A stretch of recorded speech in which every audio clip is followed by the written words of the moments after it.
the jewelry, the DA, pay them whatever it takes. So, you guys, I don't know how. Oh, of course, it sounds over here. You're my lawyer. Fix this. I'm watching an episode of Gotham, and I'm about to do something I've been meaning to do for like the last 2 weeks, but stuff keeps coming up, so it doesn't rip up the paper. So here's the plan. I am going to attempt to turn an episode of Gotham season 1 into a little mini comic book.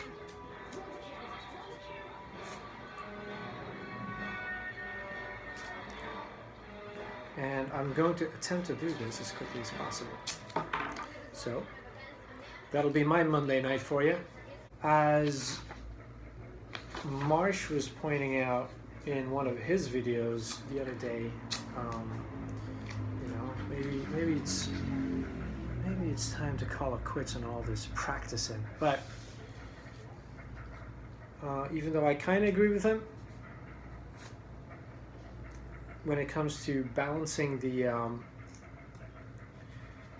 finding the balance between the amount of time you put into practice and the amount of time you actually spend on making your project and getting over that whole hurdle of it's never going to be perfect anyway, and your best stuff is not going to be the first thing you ever put out.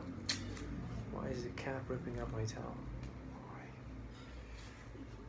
So we might as well get it out of the way as quickly as possible. So I figure if I spend my Monday night, well, not my, I hope I can do this relatively fast, so not my whole Monday night, but like if I could just spend an evening on this, I will consider that to be very good practice for the rest of the week to warm me up.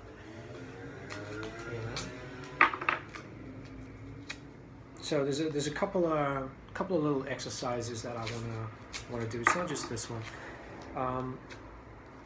But first, turn an episode of a TV show into a little comic book. Second,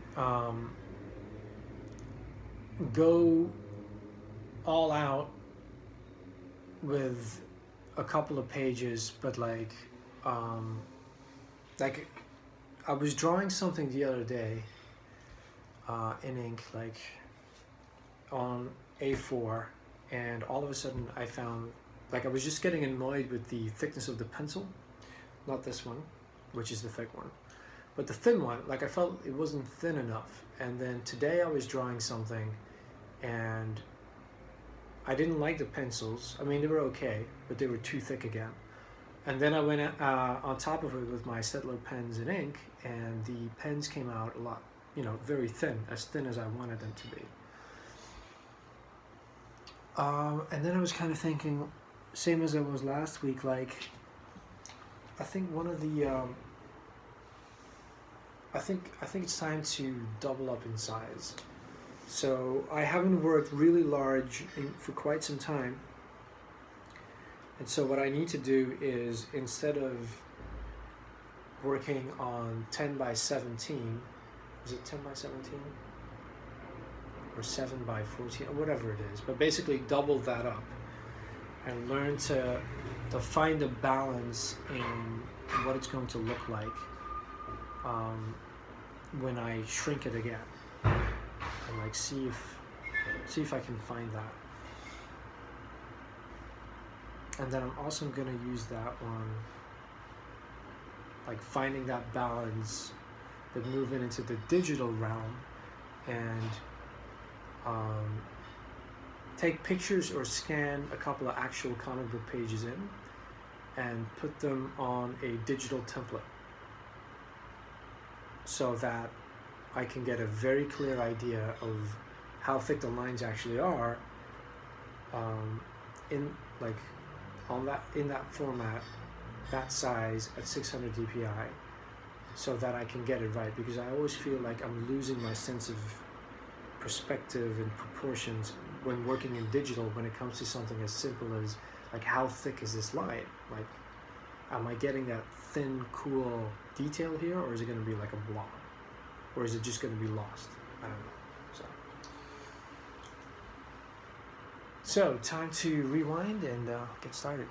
Connected, but I'm not sure he's the one. Yeah, weather balloons. Cranston and Dancer were killed with weather balloons. He's the guy. Smiker's never graduated high school. He's never held a job for more than a year. He's got busted for soliciting possession.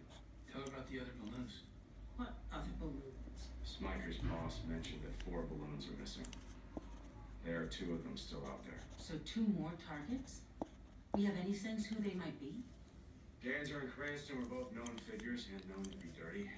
Killer didn't need any special knowledge to target them, so it's likely the next target is public and known to be corrupt. Basically, every elected official in Gotham should stay indoors. Find him. Now. We will. We will? What happened to the killer doing the city a favor? You're gonna make me think you actually care. Listen, smartass, you want to kill for a financier? Be my guest. Kill the cops and job safety issue. We need a plan. That's one thing I do know is how to fire someone. So I just watched these 2 guys walk into a trap where an assassin makes them look at a flute-like object, and then a knife pops out, and then the strange thing is that this show feels, you know, it's very Agents of Shields melodramatic, but then all of a sudden there's these pretty gruesome, violent acts. So it wasn't just that they hinted at that, they actually showed you the exploded eyeball of the guy as he fell on the floor. And it's like, was that really necessary? Like, is that... Not opposed to like violence in film, on film or in television, I just feel like the actual depiction of gore in this show, I feel it's a little shocking because it's out of place, even though it's such a crime-infested city. Like, they don't actually have to show that. Am I getting old? I don't think so. It's just not, you know, this isn't a TV show made by Quentin Tarantino. That's what I'm saying. And so it's just weird. Anyway. They used to do deliveries for this dry cleaner, Mr. Chang. If you remember, on top of everything else, that was a mahjong guy. Those are these Chinese focus for like $5,000. They say. I think it was this little guy here that made me kind of realize again, like, one of the benefits of trying to draw as fast as possible is your art just gets way more expressive, and like there just seems to be so much more life in little doodles, even though they can look quite awful, but I just feel for them more as well, you know. So for as much as I've been working on my line art, it's I wonder what the best way is to be able to maintain this kind of energy and to get the kind of excitement into more, well, just better looking art, you know, that you spend more time on, or if it's really just a question of the amount of time you spend on it, you know.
So after doing these very quick sketches, as I was watching the show, just which is really fun, like, because you're trying to get the shapes down as quickly as possible. Like, he has a very distinctive nose, that Commissioner Gordon.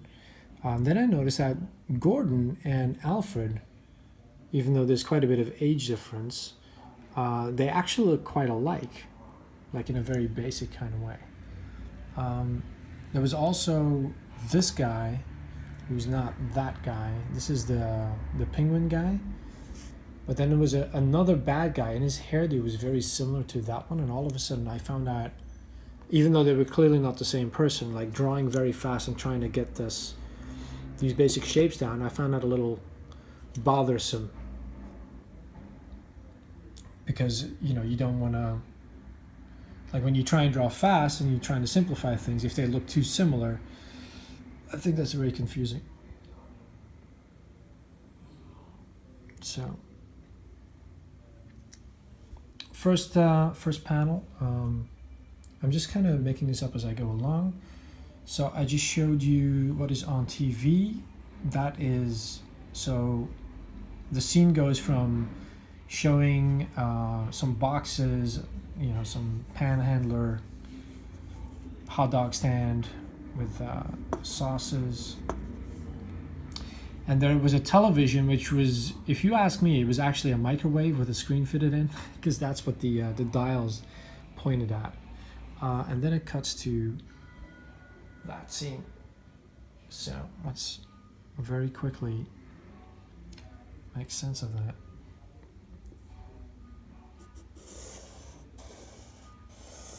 But quickly. So once again, like this little exercise is a lot about speed, so I'm just trying to block things in. So I'm just trying to like see how big she is. So the TV is the frame.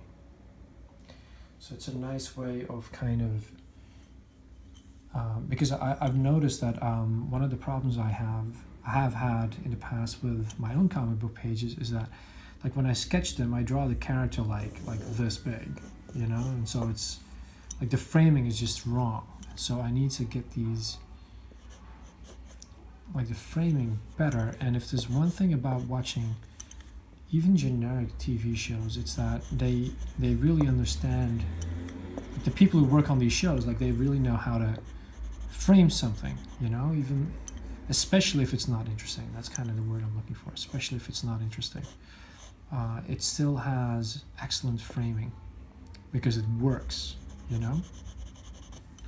And so I think one of the things I should be mindful of is that if I don't know what works and stick to what works, to try it and test it, if I don't know how to do that first, then when I try and do interesting stuff,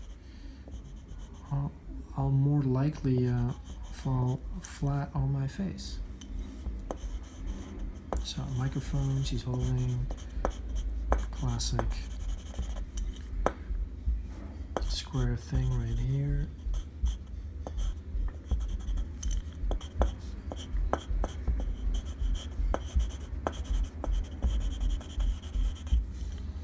Foreground. Again, like just have to move fast. I have to move fast because I'd love to watch another episode, actually, quite frankly. And I want to draw more. All right, so this is a little. One thing that I find a little tricky is, because this is such a big pencil, is that sometimes the stuff in the background, I want to make sure that it's separate from the foreground. You know, thicker lines tend to stick out. But I need to keep that in mind.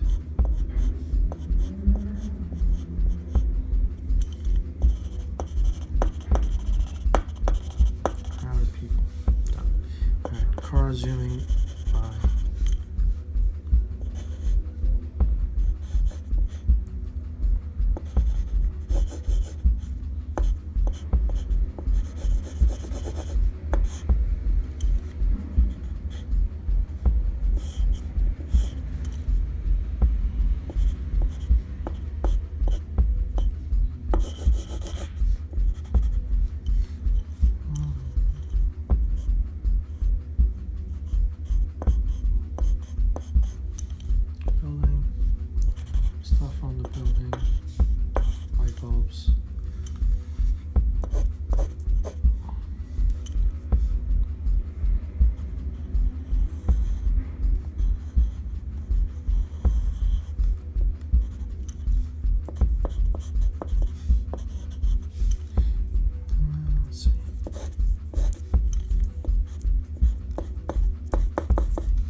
And now for my next trick. This next page. So this episode is about the Balloon Man as a villain. This guy who walks around and is a bit of a vigilante. He grabs hold of the corrupt he wants to punish, handcuffs them, and sends them off into the air with a weather balloon. And so so immediately, like, I decided to draw the act of somebody flying off on one of these balloons, like very big, but I still needed to get to that scene. So on the previous page, you can see in the left-hand corner the journalist talking about, you know, something that is happening in the city, and then there's a guy watching the interview taking place from inside the building. He then gets outside, and so this is the tricky part, because I have to make sure that it's clear in this panel right on top.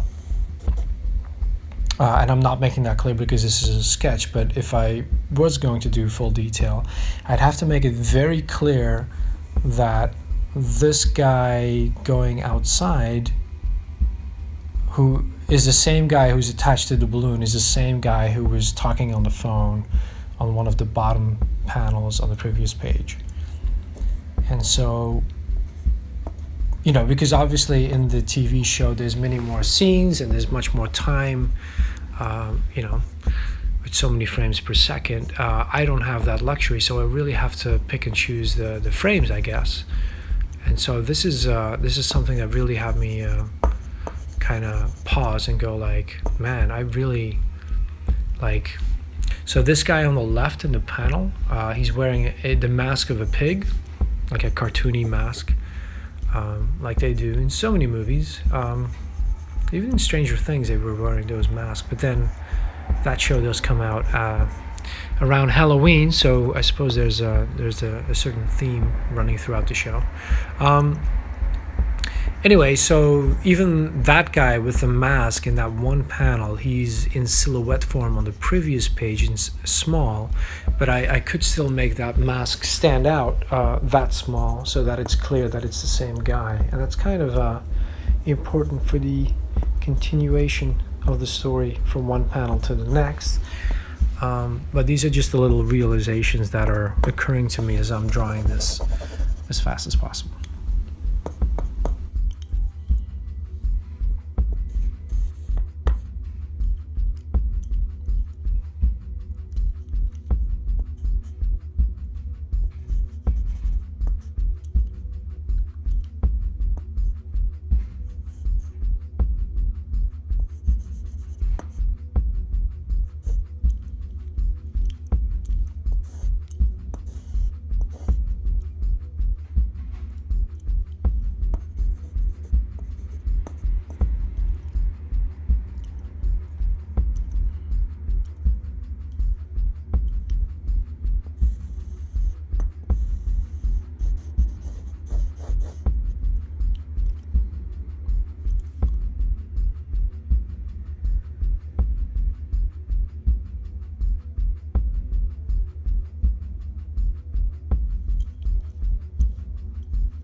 So as fast as I drew, wasn't quite fast enough. So I've already put them over there.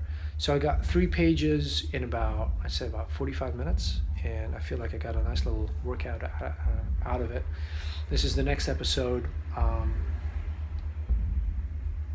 I should do a couple more scenes, but it's already pushing towards 10. So I want to do something a little bit different for the next art thing. If I can squeeze out another hour, that'd be perfect. But I hope you enjoyed this little video. I figure this will go up on my Patreon because I'll make another one, because I'm gonna do some more of this, and I'll use that one for the next sketch alone, I think. So yeah. Now to get back onto speaking of Patreon, I have to sort out my banking. Apparently something went wrong with my card, and like my Patreon contributions didn't go through, so I have to sort that out straight away. So see you guys on the next SketchDoodle Talk.